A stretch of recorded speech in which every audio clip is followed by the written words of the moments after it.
Hey guys, Mr. Kaz here back to show you a tutorial of Adobe Spark Page. In my last video, I showed you Adobe Spark Video and showed you all the cool things that you can do with that and have your students make content. This is similar to that, except without the animated part.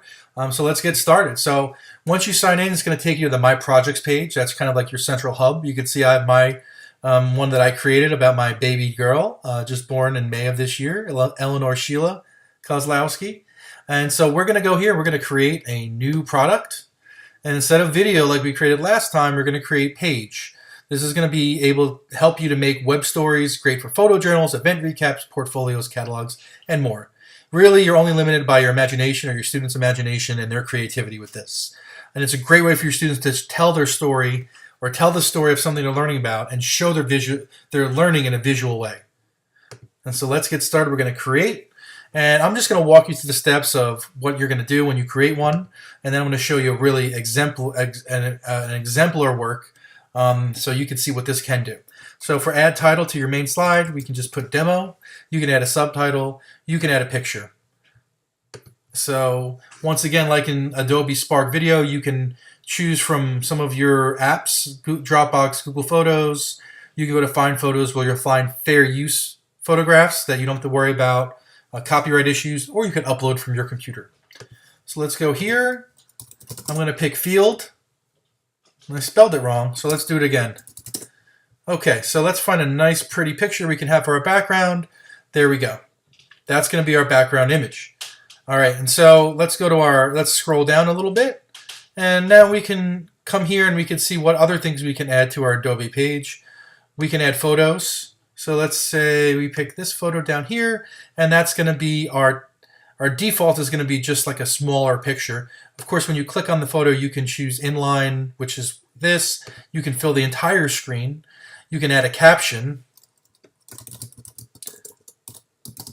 And the cool thing about this is you can see when I'm typing in this text, it lightens the area. And so sometimes struggles that my students have is that when they are creating a Google slide presentation or something like that, they spend way too much time trying to make the graphics perfect. The good thing about Adobe is it does it for you. You can see that this text is very clear. The font is clear. The background, right? You're not typing black font on a dark blue background. It kind of lightens it where you're typing. And so it makes it really, it takes all of the graphic artist work out of the students' hands and just does it for them so that the students can focus on the content, which is really what the focus is. What it should be. Okay, you can add text, so you can type some things in here. This is a sample sentence, and you can play around with it a little bit. You can make it bold, you can italicize, you can center it, you can make it a quote, you can make it bigger. There's a little bit more flexibility with this than Adobe Spark Video had. So next, you can go to add a button, and this will allow you to add a link.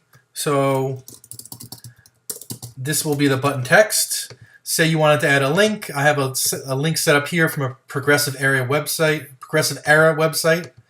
Let's say that you wanted to add a link.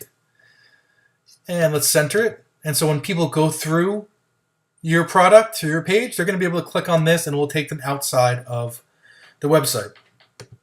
Okay, next, video. You can add a video. So I have a link here from Crash Course History.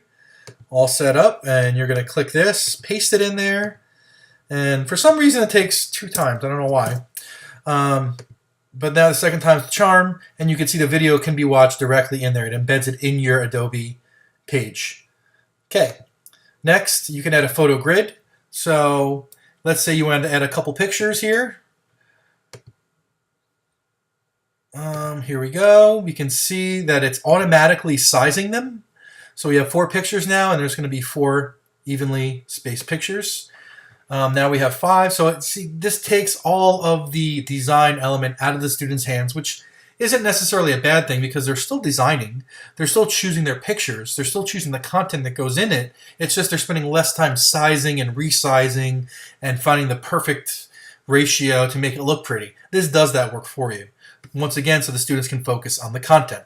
So when you save, it will add it like that. And then you can add a caption below. These are photos. Good. And finally, we can add a glide show, and this is a cool feature as well. It's a little bit different than some of the other things you've seen. So let's say we add a couple photos.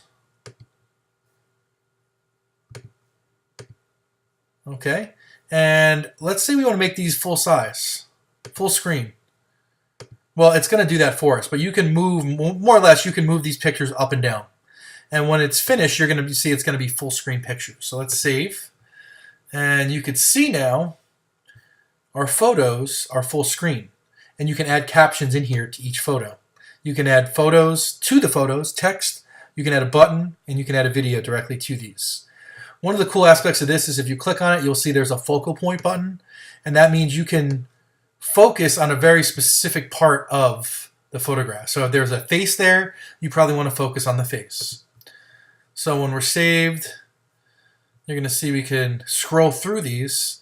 And so that's pretty much it. Those are all the features. Now I want to show you a finished product. So I'm going to go back to my projects. And you can see here when you go, you can either click it here in the inspiration gallery if you want to see some pre-made ones, or you can go to your My Projects tab and go to the inspiration gallery. And I just want to show you this one that I thought was very creative. This is taken from, I guess there was a Red Bull photography and extreme sports contest in San Francisco. And you can see this is a title slide, and it tells you a little bit about it. Here's the title. We have some text describing the challenge. And then we go right into some of the creations, some of the photographs. And you can see some of these are different sizes. Some of them are put together differently. There's captions beneath them. And you can see some really, really stunning photographs. And we're going to scroll through here. As we're scrolling through, it kind of tells a story, right? Because there's the photo, there is the citation, there's maybe a quote or maybe a description of where it was taken. Maybe there's a caption directly in the photo. You can see how visually stunning this is and how the students are going to look like professional graphic artists, which is really cool. So let's go down to the bottom and we'll see there's a winner. In case you guys were curious, the winner is this person who took this photograph on his bike. And we also have a link here so you can see the behind the scenes. It'll probably take you to a Red Bull site. You can see who created it. You can appreciate it if you want. And that's kind of like the like button. And that's all I have for you today. So you've seen some of the aspects of Adobe Spark Page. You've seen a wonderful exemplar. And I want you guys to go out there and have your students play around with this and make some stunning products that you could show off to your school and your community and the world about all the amazing things you can do. Good luck.